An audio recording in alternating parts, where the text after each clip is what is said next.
Hello friends, welcome to IICS platform. आज है 1 जून और 1 जून का करेंगे हम करंट अफेयर। तो चलिए लेक्चर स्टार्ट करते हैं। फर्स्ट न्यूज है रियल जीडीपी। अब क्या है ये दोस्तों, देखो NSO ने फाइंड आउट किया है कि हमारे भारत की जो रियल जीडीपी है वो ग्रोथ हुई है 7.8% 7.8% in month of January and March. देख रहे हो। अब एनएसओ होता क्या है, देखो इसका काम क्या है, नेशनल स्टैटिस्टिकल ऑफिस।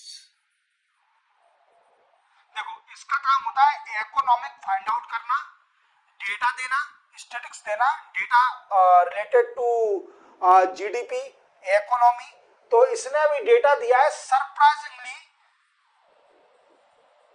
मतलब उम्मीद नहीं थी कि है ना इतना डेटा, मतलब इतनी रियल जीडीपी बढ़ जाएगी। 7.8% जीडीपी हो जाएगी in the month of January and March. तो इंडिया के लिए खुशखबरी की बात है कि जीडीपी इतनी बढ़ गई है, ठीक है, 7.8% आई है। और इसी के साथ एक और बात ध्यान रखना मेरे दोस्तों कि इंडिया की जो 3 साल से 3 consecutive year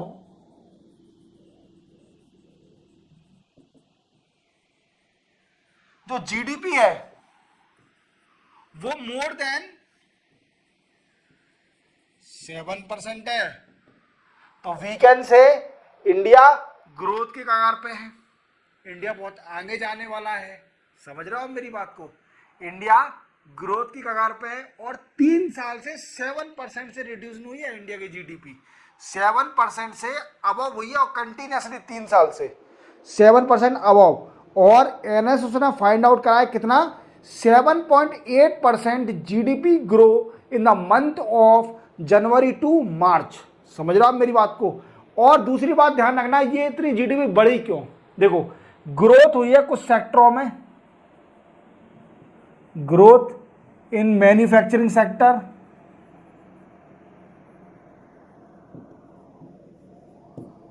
construction, public administration,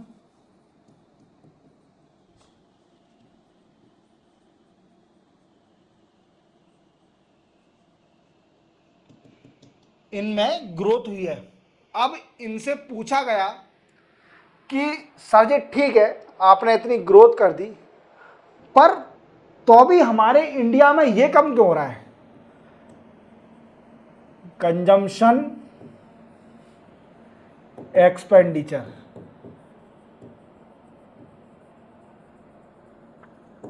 क्या होता है कंजम्पशन एक्सपेंडिचर, मींस आप पैसा खर्च करना, आप किसी भी चीज़ को कंजम करने के लिए, कंजम्पशन करने के लिए खर्चा करना, वो कम होते जा रहा है। लोग बाग वॉट वी कैन, अपन लोकल लैंग्वेज में बोला कि कंजूस होते जा रहे हैं लोग बाग, और ज़्यादा पैसा नहीं कर रहे हैं, प्राइवेट कंजम्पशन एक्सपेंडिचर कम हो रहा है। तो पूछा गया फाइनेंस मिनिस्टर से कि मैडम ऐसा क्यों, तो मैडम ने जवाब दिया ये भी एक समय ग्रोथ में आएगा, डोंट वरी, थोड़ा सब्र रखिए, सब ग्रोथ में आएगा। ठीक है, अभी हमें भी बिलीव नहीं था कि इंडिया की ग्रोथ जो रियल जीडीपी है वो इतनी बढ़ जाएगी इन द मंथ ऑफ जनवरी और मार्च, 7.8%। ये तो सबके डेटा रिकॉर्ड तोड़ दिए हैं, इवन आरबीआई का प्रोडिक्शन, वर्ल्ड बैंक का प्रोडिक्शन, सबके प्रोडिक्शन और सबके गलत हो गया एस्टिमेशन। मतलब इंडिया ने ऐसी ग्रोथ करी है। अब ये रियल है या अपन कुछ नहीं बोलते हैं, चलो अपन नेक्स्ट न्यूज़ पे चलते हैं। ठीक है, नेक्स्ट न्यूज़ है हमारी दोस्तों 7th फेज लोकसभा इलेक्शन। देखो आपको पता है कि लोकसभा के इलेक्शन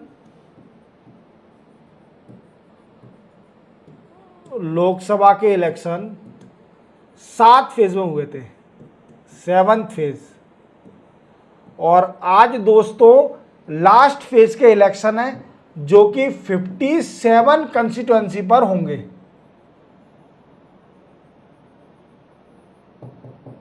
जिसमें पूरा पंजाब, कुछ हिस्से सम कंस्टिट्यूएंसी ऑफ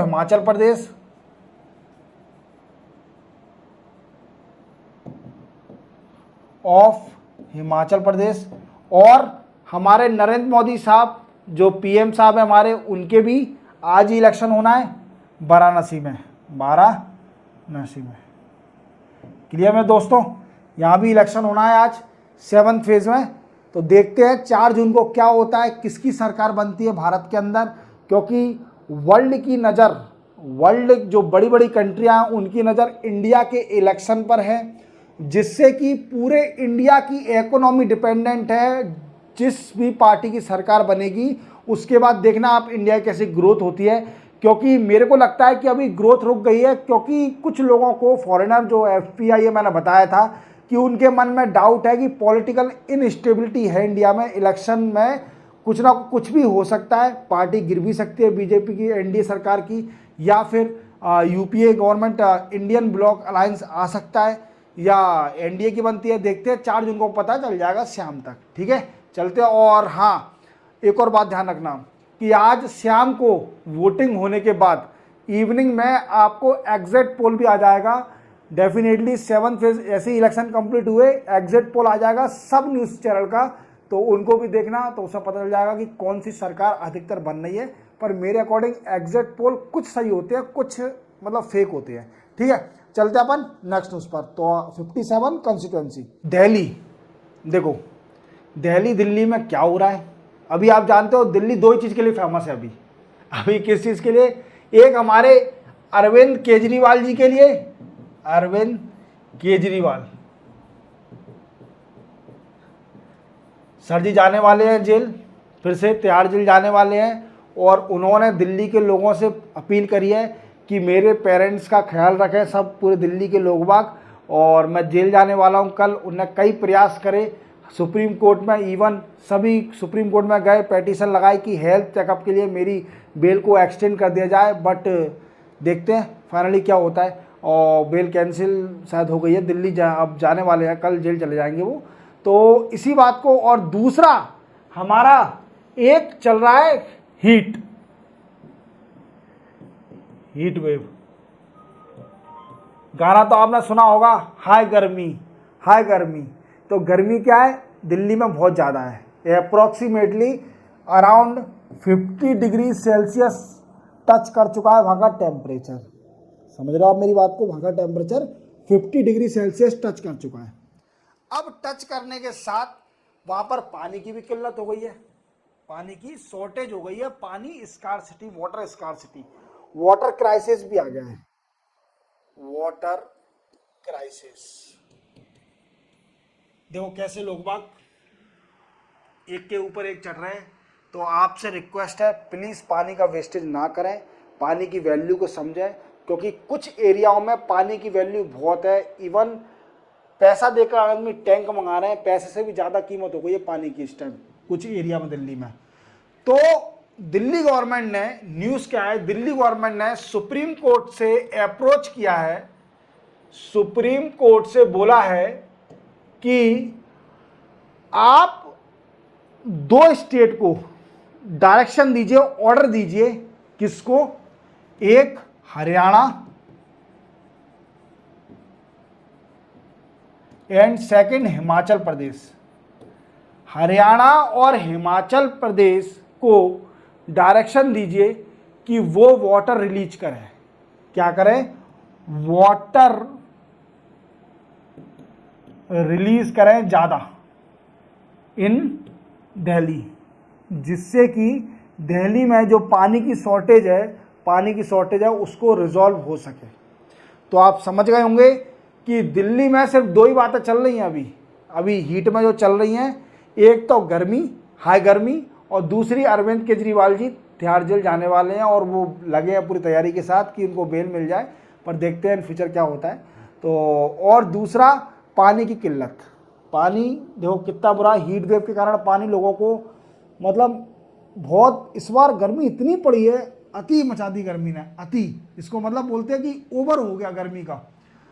तो अभी पानी की बहुत किल्लत है। तो दिल्ली गवर्नमेंट ने सुप्रीम कोर्ट को अप्रोच किया है कि सर प्लीज़ आप ऑर्डर दीजिए, डायरेक्शन दीजिए हरियाणा और हिमाचल प्रदेश सरकार को कि वो ज़्यादा से ज़्यादा पानी रीच करें दिल्ली को, जिससे कि वहाँ की वाटर स्कार्सिटी जो प्रॉब्लम आ रही है, क्राइसिस है, वो रिजॉल्व हो सके। क्लियर? चलते अपन नेक्स्ट न्यूज़ पर। नेक्स्ट है हमारी news Madhya Pradesh high court के ऊपर।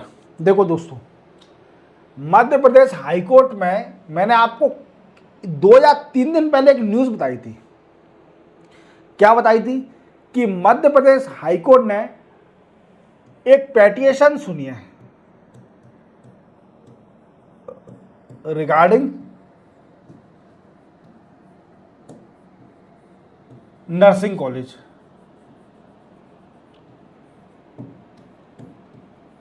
नर्सिंग कॉलेज, अब क्या नर्सिंग कॉलेज, इनका इन्वॉल्वमेंट था, एक तो फ्रॉड करते हैं जी, फ्रॉड एक्टिविटी, और दूसरा स्कैम में इन्वॉल्व था, इन्वॉल्वमेंट ऑफ स्कैम। और इसी को देखते हुए, मद्देनजर देखते हुए सीबीआई इंक्वायरी भी हुई थी, सीबीआई इन्वेस्टिगेशन, और कुछ कॉलेज पकड़ में भी आए थे, जिससे गवर्नमेंट ने, मैंने आपको बताया था मध्य प्रदेश की गवर्नमेंट ने 66 नर्सिंग कॉलेज को बंद कर दिया था, नर्सिंग कॉलेज को बंद कर दिया, क्लोजर इन 31 डिस्ट्रिक्ट, 31 डिस्ट्रिक्ट में बंद कर दिया। ठीक है, और आपको मैंने ये भी बताया था कि इन्वेस्टिगेशन में कुछ नर्सिंग कॉलेज को क्लीन चिट मिल गई थी। Even these nursing college involvement in scam और द फ्रूडेंट एक्टिविटीज़, मतलब फ्रॉड एक्टिविटी में इन्वॉल्वमेंट था। अब क्लीन चिट मिलने के कारण मध्य प्रदेश हाईकोर्ट में फिर से पिटीशन गई कि सर जी ये क्लीन चिट कैसे मिल गई कुछ नर्सिंग कॉलेज को, even their involvement in scam और फ्रूडेंट एक्टिविटीज़, मतलब उनकी गलत एक्टिविटी में इन्वॉल्वमेंट था और स्कैम में भी इन्वॉल्व था, तो अभी उनको क्लीन चिट कैसे मिल गया। तो मध्य प्रदेश हाई कोर्ट ने फिर से यह सुनवाई करी और बोला गया कि सीबीआई री इन्वेस्टिगेशन करे, इस मामले की री इन्वेस्टिगेशन फिर से करे सीबीआई, और सीबीआई टीम के अंदर, सीबीआई फर्जीवाड़ा ना कर पाए, सीबीआई टीम के अंदर एक जुडिशियल मेंबर भी होगा। क्या होगा दोस्तों? जुडिशियल मेंबर भी होगा इसके अंदर, जुडिशियल मेंबर भी आ गया। तो क्या होगा कि सीबीआई कुछ गलत एक्टिविटी ना कर पाए, क्योंकि ये पता चला था जब फर्स्ट इन्वेस्टिगेशन सीबीआई कर रही थी, कुछ ऑफिसर ने ब्राइब्स, रिश्वत ले ली थी from nursing college to provide clean chit. उनको क्लीन चिट देने के लिए नर्सिंग कॉलेज से ब्राइब्स ले ली थी कुछ officer of team of CBI. तो बोला गया कि मध्य प्रदेश हाईकोर्ट ने बोला गया कि सीबीआई अब गलत ना कर पाए, जिससे क्या करेंगे, हम सीबीआई टीम के अंदर एक जुडिशियल मेंबर जोड़ देंगे। क्या कर देंगे? जुडिशियल मेंबर को हम इसके संग, टीम के संग जोड़ देंगे, जिससे कि वो गलत ना हो पाए। अब दूसरा बात, एक और चीज बोली इनने, अगर तुमको और भी दिक्कत आ रही है, क्या है कि अगर और भी प्रॉब्लम आ रही है तो आप पे एक और इलाज है, आप ये पूरी investigation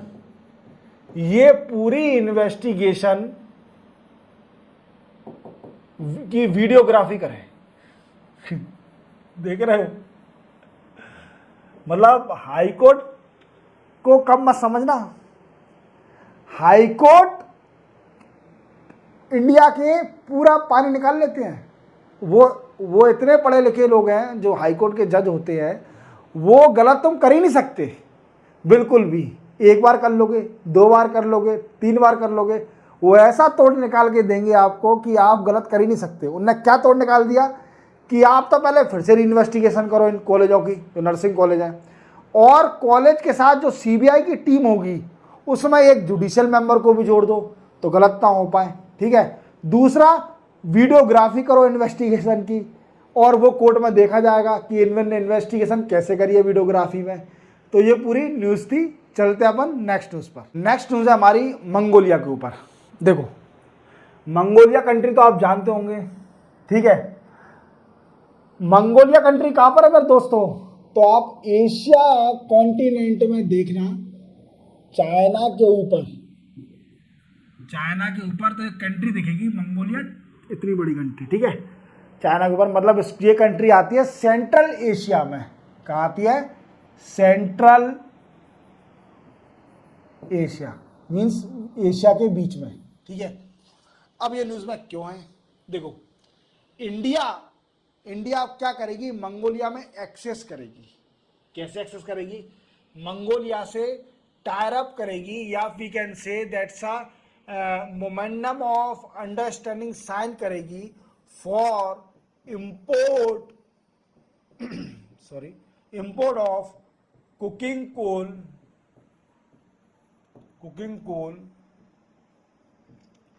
and rare earth minerals like copper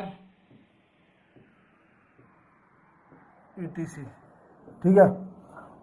rare earth metal, uranium भी इंक्लूड कर सकते हैं। तो क्या करेगी इंडिया मंगोलिया से डील करेगी, we can say the Mongolia में एक्सेस करेगी for importing of cooking coal and other thing rare earth metal that is called a copper और अदर यूरेनियम, कोई भी अर्थ मेटल जो भी रेयर है, तो इसके लिए।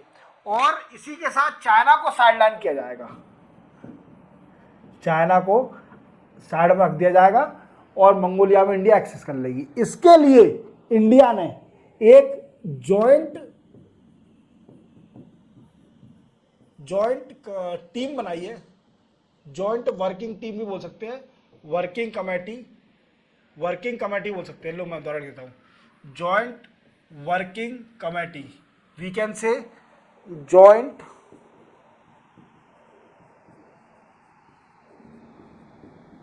वर्किंग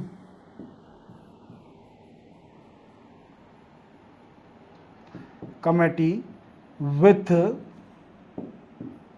मंगोलिया, ओके, समझ में आ गया। अब इंडिया, अब ये देखा जाए रिसेंटली जो भी है अपने कुकिंग कोल इंपोर्ट कहाँ से करती है? इंपोर्ट करती है Australia, Russia. These country provide the cooking coal requirement of India. These country fulfill the requirement of cooking coal of India. Clear हो गया? चले अपन नेक्स्ट न्यूज पर चलते हैं। नेक्स्ट न्यूज है दोस्तों हमारी राइस एक्सपोर्ट। देखो, इंडिया की नई राइस पॉलिसी आई थी। क्या आई थी? नई राइस पॉलिसी। अब इस पॉलिसी में क्या किया इंडिया ने जो एक्सपोर्टर थे राइस के, एक्सपोर्टर, उन पर लगा दिया रिस्ट्रिक्शन। क्या लगा दिया? रिस्ट्रिक्शन। अब इससे कुछ कंट्रियां भड़क गई कि उनको खाने को राइस नहीं मिल रहा, तो कुछ कंट्रियां भड़क गई और वो चली गई कहां पर? WTO में। कहां चली गई? वर्ल्ड ट्रेड ऑर्गेनाइजेशन में। और उनने इस बात का मुद्दा उठाया WTO में, बोला कि यूएन की वर्ल्ड फूड प्रोग्राम है, उसमें इंडिया पार्टिसिपेट करती है, ठीक है। अब इसके वॉलेट होगा, ये वॉलेट होगा अगर इंडिया इस चीज का रिस्ट्रिक्शन लगाती है राइस का एक्सपोर्टरों पे, तो ये वॉलेट होगा कौन? UN world food programme wallet होगा। दूसरा और क्या होगा? यूएन ने बोला है, यूके ने बोला है कि इससे क्या होगा? राइस की इंटरनेशनली और we can say globally price increase हो जाएगी, बढ़ जाएगी, प्राइस भी बढ़ जाएगी। क्योंकि राइस, अगर देखो आपको पता है कि किसी भी माल की जब खपत या फिर प्रोडक्शन कम हो जाता है तो उसकी प्राइस बढ़ जाती है। जैसे टमाटर थे, टमाटर का प्रोडक्शन कम हो गया था पिछली साल, तो क्या प्रीवियस ईयर में क्या हुआ था, टमाटर 300 200 मतलब सेब से ऊपर जा रहा था, इतना हो गया था। तो अगर राइस का एक्सपोर्ट इंडिया बैन कर देगी तो उससे क्या होगा, ग्लोबली उसकी प्राइस बढ़ जाएगी, ये यूके का कहना है। और ये यूएन वर्ल्ड फूड प्रोग्राम के अगेंस्ट भी है, वॉलेट भी करता है, ठीक है। तो कुछ कंट्रियां जैसे जैसे कि Australia, Brazil, Canada, UK, etc, India को पकड़ के डब्ल्यूटीओ में ले गए। चल भाई डब्ल्यूटीओ में चल। फिर बोला गया कि सर जी इनने यूएन वर्ल्ड फूड प्रोग्राम को वॉलेट कर रहे हैं, राइस पॉलिसी में एक्सपोर्टर, जो राइस एक्सपोर्टर थे उनको रोका जा रहा है, रिस्ट्रिक्शन लगा दिया है, वो राइस एक्सपोर्ट नहीं कर सकते। उससे दो कारण हो रहे हैं, UN world food programme wallet हो रहा है और दूसरा ग्लोबली राइस की प्राइस बढ़ रही है। समझ गए मेरे दोस्तों, समझे कि नहीं समझे, इसको बात को क्लियर हो गई आपको कि दो चीज हमेशा याद रखना है कि पहला क्या हो रहा है कि इंटरनेशनली और ग्लोबली राइस की प्राइस बढ़ रही है और दूसरा वॉलेट हो रहा है उनका यूएन वर्ल्ड फूड प्रोग्राम, जिसमें और तीसरा सबसे थर्ड पॉइंट याद रखना कि मल्टीलैटरलिज्म, मल्टीलैटरल ट्रेडिंग ऑल्सो वॉलेटिंग। मतलब इसका मतलब क्या है कि more than 2 country are doing trade with together, that is called a multilateralism। Multilateralism क्या होता है कि कई सारी कंट्रियां जब ट्रेड करती हैं एक साथ तो that is called a multilateral trade. तो ये भी वॉलेट हो रहा है कि भाई कई सारी कंट्री एक साथ नहीं वॉलेट कर रही, तो कुछ कंट्रियों ने ऑब्जेक्शन उठा दिया है, सिंपल है, क्वेट कर देना कहीं डब्ल्यूटीओ में कि ऐसा सा बात है कि राइस के पॉलिसी कारण वो कुछ वॉलेट हो रही है, कुछ बात है, तो इन बातों को ध्यान रखना। इसी के साथ दोस्तों 1 जून का करंट अफेयर कंप्लीट होता है। मिलते हैं हम कल 2 जून के नए करंट अफेयर के साथ। जय हिंद।